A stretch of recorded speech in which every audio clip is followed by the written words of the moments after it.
Welcome.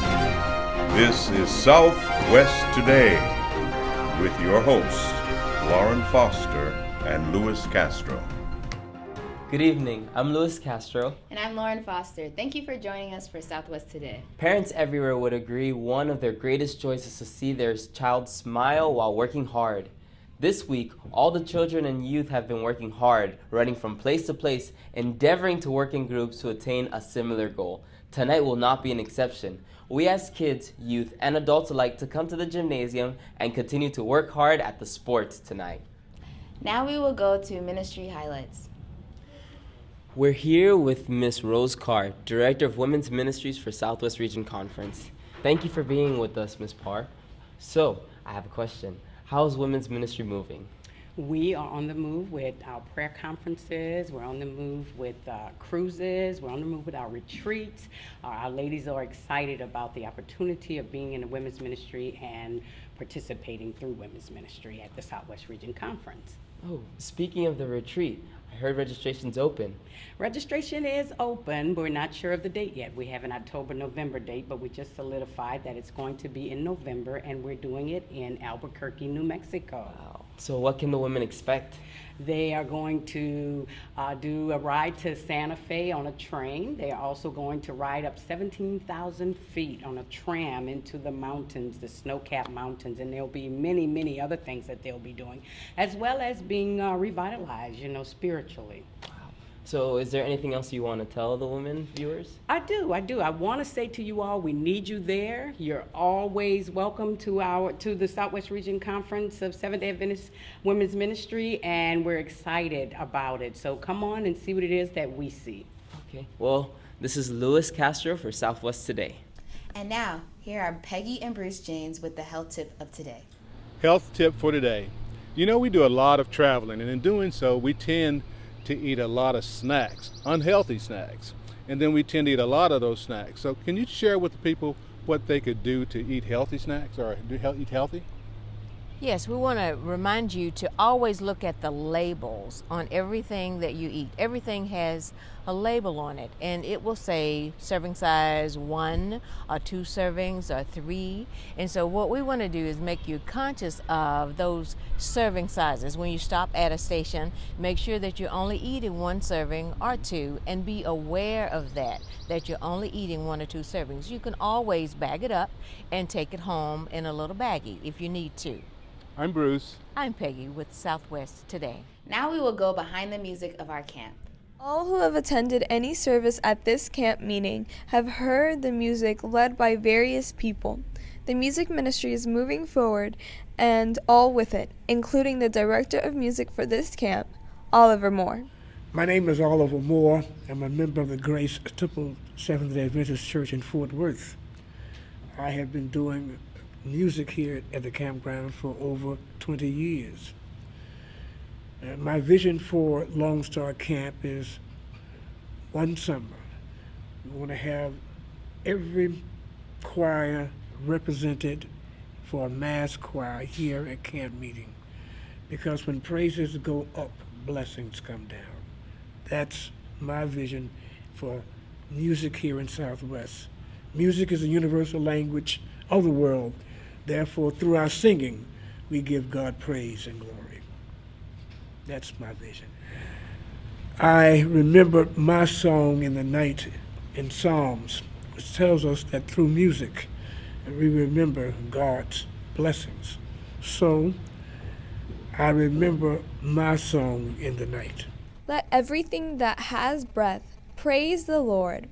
This is Loisbet Castro for Southwest Today. We went deeper into camp plans with Chuck Miracle. Here's the inside look. The plans for renovating Camp Lone Star are in everyone's conversations, but how many specific details do you know? Okay, we're working this year on building a new welcome center and bathroom area. It's about 3,500 square feet. We'll have restrooms for the men and women, so you don't have to use those porta pots that you've used over the last years. Campgrounds have been cleared out of most of the original buildings to make way for better facilities which can support large amounts of attendees, as well as give Camp Lone Star a more appealing look to newcomers and those who have been through the camp's lifetime with the Southwest Region Conference. Also this year, we're going to be building at minimum 4 cabins, which will be like a duplex. Each cabin will house 9 people. There'll be 8 campers and 1 counselor.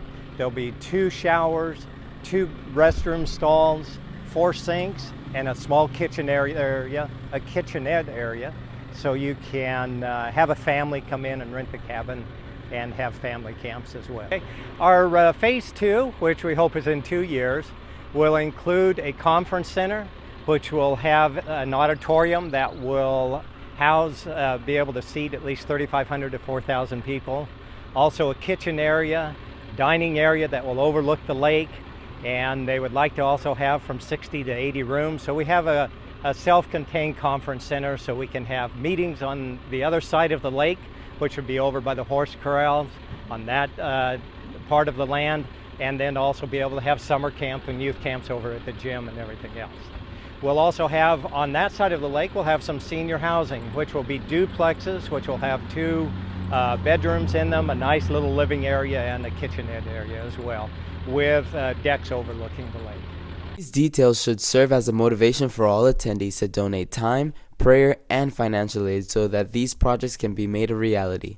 This is Lois Castro for Southwest Today. Did you know we have 2 famous people in our congregation? Let's get their story. The Lord gives fame to all those he sees fit. He also places and removes leaders. In 2003, he used 2 humble Adventist twins, Herman and Sherman Smith, and the directors of Subway to make an impact on people who, like them, needed to get in shape. Working with Subway was amazing, man. It was truly amazing. Man, back in 2003, they got in contact with us after we appeared on the Oprah Winfrey Show, and they asked us to do some national commercials with them.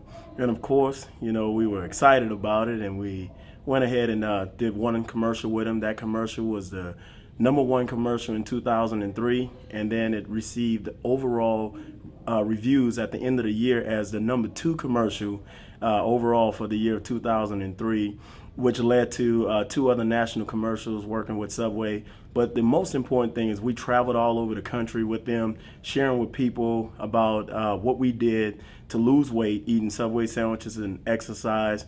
And then also we partnered with the American Heart Association, talking about heart disease and stroke and how it impacts the African American community. As you know, heart disease and stroke is the #1 in 3 killers amongst African Americans, and we vowed to break that curse amongst our people. How do we do that? By, you know, doing fitness and different things like that, just giving back in that sense like that. But working for Subway was truly amazing, man. It was truly amazing.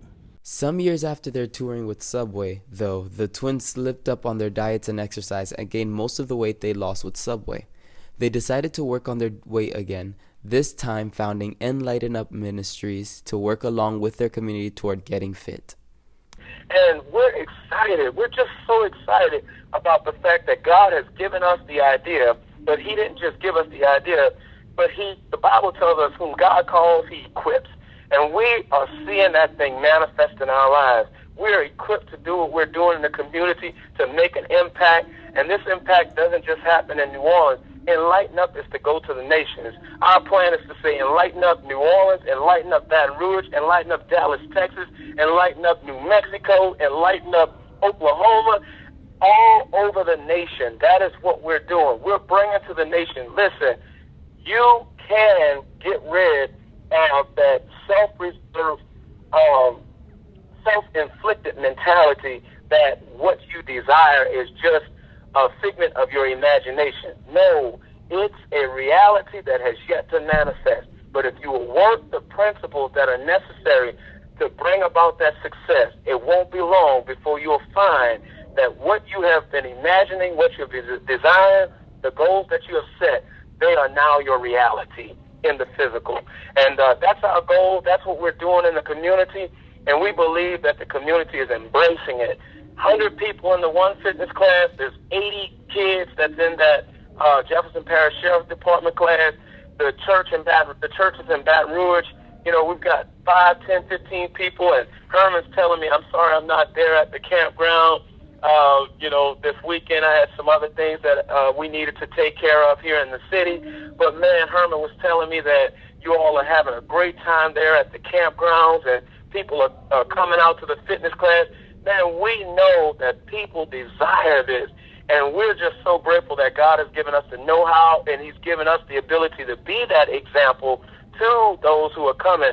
And we know that if they would put commitment along with their efforts, the desires that they have, they'll eventually see them. And that's how we're impacting the community. We're impacting the nation. Lighten Up Ministries continues to help their community become fit with over 250 participants, including children, youth, and adults. Don't forget to pray for them and support them by liking their Facebook page under Subway Twins, one word. This is Lois Castro for Southwest Today. In this camp, there have been several speakers. Let's go into their backgrounds. Abraham Jules is a native of the Caribbean island of Trinidad, where he received his early formal education, born into a fourth-generation Seventh-day Adventist family. Pastor Jules always felt called to the gospel ministry and made the decision to accept God's call in early life. He is presently a member of the North American Division Pastoral Advisory Commission. Pastor Jules was the featured speaker on 2 occasions at the annual ministerial convention at Oakwood College. On 2 occasions, Dr. Jules has been honored as the Northeastern Conference Pastor of the Year by the Youth Department and the Personal Ministries Department. Well, when I was just 4 years old, I had a feeling and a calling to be in the ministry at 4. Hadn't been to school yet, and still felt that God had called me. And my entire life, I never wanted to be a teacher, a fireman, a doctor, a policeman. Always wanted to be a preacher. So I followed my dreams, went on to Oakwood. And as Elder Cleveland preached in one of his sermons, he talked about original conviction. I think mine was the case of having that original conviction that God called me to ministry. So that was the genesis of my ministry. I came into ministry about 14 years ago. But before coming into ministry, I've always worked with young people because I've been a residential social worker. So coming into ministry, it's almost like it kind of transferred over in terms of working with young people and working with young adults. It went from teens to young adults.